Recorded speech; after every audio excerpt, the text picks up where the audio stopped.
মানুষ বছরের পর বছর কিভাবে বিছানায় পড়ে থাকে। আমি কদিন বিছানা থেকে কী অবস্থা হয়ে গেছি, চুলের চেহারার মানে নিজেকে নিজেই চিনতে পারতেছি না, এরকম একটা অবস্থা।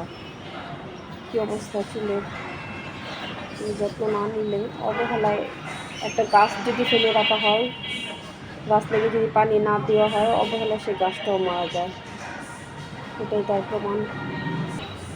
একটু বারান্দাতে বের হলাম, ঘরে যেতে শুয়ে শুয়ে থেকে একদম মানে খুবই খারাপ লাগতেছিল। এই অবস্থা আমার বারান্দার, বাহিরের দৃশ্য।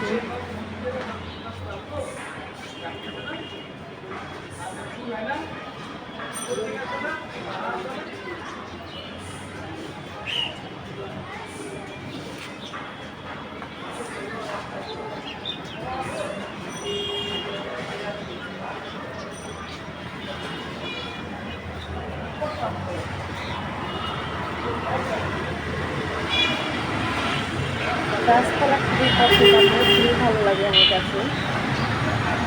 আর এই দেখেন আমার গাছপালার অবস্থা কী হয়েছে।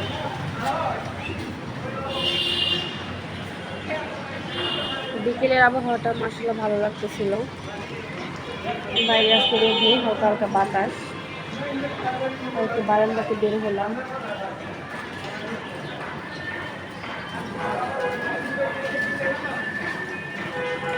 আর যেহেতু এখন দুপুরের টাইম, তাই আর কি লোকজন তেমন নাই, দোকানপাট বন্ধ। আর হচ্ছে শব্দ চিল্লাচিল্লি মানে একটু কিচিরমিচির কম।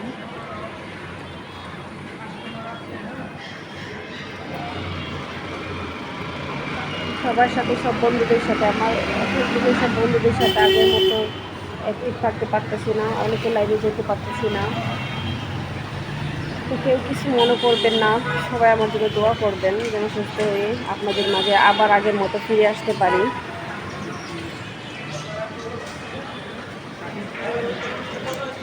অনেক কিছু করতেছিল বাইরে যেতে, কিন্তু বাইরে যেতে পারতেছি না, কিছু করার নাই। বাইরে যাওয়া হবে শুধু প্রত্যেক মাসে ডাক্তারের কাছে, এই আর কি। অবস্থা হয়েছে কি, একটু অবস্থা খারাপ, মানে নিজেকে নিজেই চিনতে পারতেছি না কি একটা অবস্থা।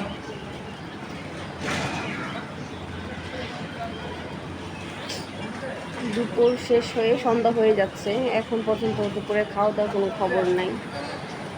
আর একটা মানুষ যদি 3 বেলা ঠিক মতো না খাইতে পারে, সে তো এমনি অসুস্থ হয়ে যায়। সবাই দোয়া করবেন আমার জন্য, সবাই ভালো থাকবেন, সুস্থ থাকবেন। দেখা হবে আবারও ইনশাল্লাহ। টাটা, আল্লাহ হাফিজ।